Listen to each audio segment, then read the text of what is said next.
Hello everyone, this is Mohammad Usman, and today I'm here to talk about my ICP 4, which is deep learning modeling and the text analysis using deep learning model.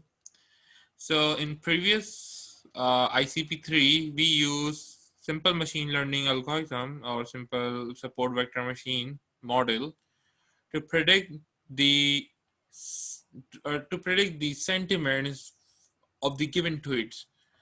So in ICP3, while using machine learning, we got 92% accuracy, which is here. Now today, we are going to perform the deep learning modeling and going to perform the sentiment analysis on the given data sets. So in this start, I have import everything else which I need to perform to do this task. Like I'm using Keras, and Keras is a framework which is give you the deep learning tools and in a very familiar way. Like and you can use them easily. Like and also Keras provide tokenizer, so just like a NLTK tokenizer, and it also gives you the some the layers like dropout layer, flatten layer, activation function, and so on. So without wasting any time, so we will move forward to the deep learning modeling. Okay, as you have seen here, I just use the support vector machine in ICP3 to predict the sentiment, and this is the result. 0.92%, I mean 92% accuracy were achieved. Now today we will see like how much accuracy we achieve using deep learning model.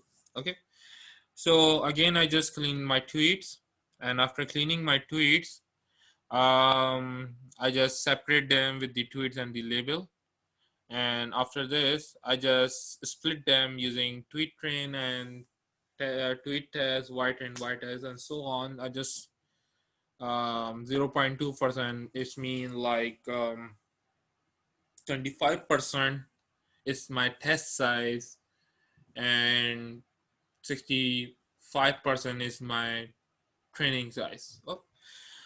And after that, I just import the counter vectorizer. Counter perform tokenization, which separates the sentence into a set of tokens, and additionally remove the punctuation and special characters. So after passing my tweet train into the counter vectorization, I just vectorize it and I train it. And I just, after vectorization, I just move forward and I use the built-in function tokenizer, and the tokenizer give me it do three things by default. First of all, it split the word by the space, filter out the punctuation, and convert the text to a lower case. Okay, so here we have the number word which is responsible for setting the size of the vocabulary. So here I just passing my tweet train, which is the sentences, and so it will tokenize the sentence into the list of tokens, and it will also remove the punctuation and everything else. Okay, and this is I'm using tokenizer text to sequence. So later I will show you what it does. So here, this is, for example, it's written user, I'm not waiting Selena Gomez or anymore. Okay, so here it is showing me like the it is just printing the X string, like where it tokenizing the text to sequence, like user is 1, IM is 390, node is 35, Mating size is 4749. Selena is 3565. The Gomez is 681. For example, if I want to write the Selena anywhere, so computer will recognize this as a 681. So it is a basic thing we need to forward to our deep learning model to perform the analyze. This is how computer understand the sentence, and this is how the humans understand the sentence. Okay, going forward, we are going to do the pet sequence, and pet sequence used to ensure that all sequence in the list have the same length. So after there, so I'm just passing the tokenized word to my pet sequence, and pet sequence also available in the keras. So this is the output you can see. And finally, we are just setting up our model. So this is the summary of the model. We have two dense layer, which is the deep layer, which is connects all the layers. So the first layer is the embedding, which we did before, like this one. This is the embedding layer. Okay. There is a convolution. This is our CNN layer, which is a 1D because we are dealing with the text, so it is a 1D. And if we are dealing with the images, so we will use convolution 2D layer. And here we are using the max pooling layer. The max pooling layer mean, for example, consider a grid of 4 by 4, and if you are interested in the max value of that grid, so that's what it do. It will just keep the max value and neglect the lower values.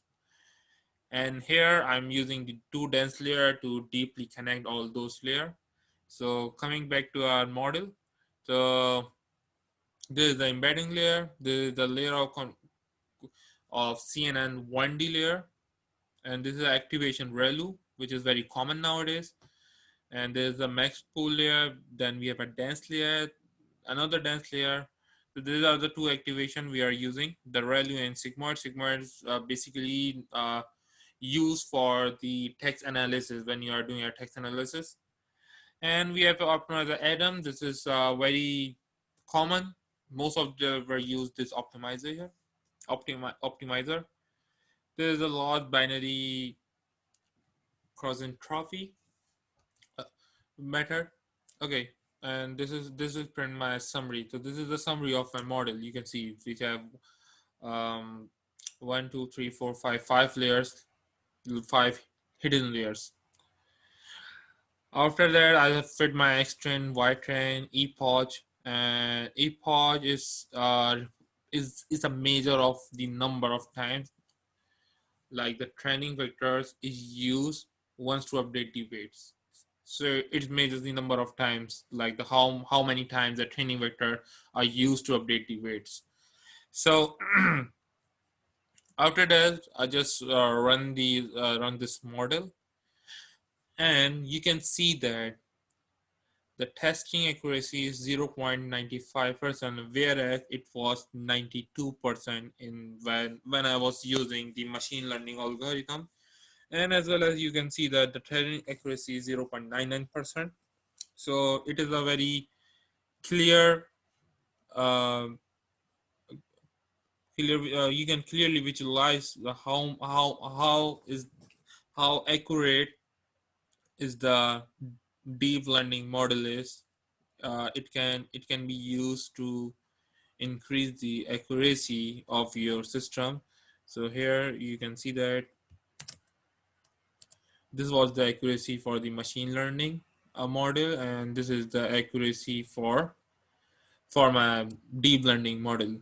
This is the basic difference between the machine learning and deep model. I hope you have understand the logic behind all the ICP. And if you have any question, any concern, please feel free to comment or ask me. Thank you.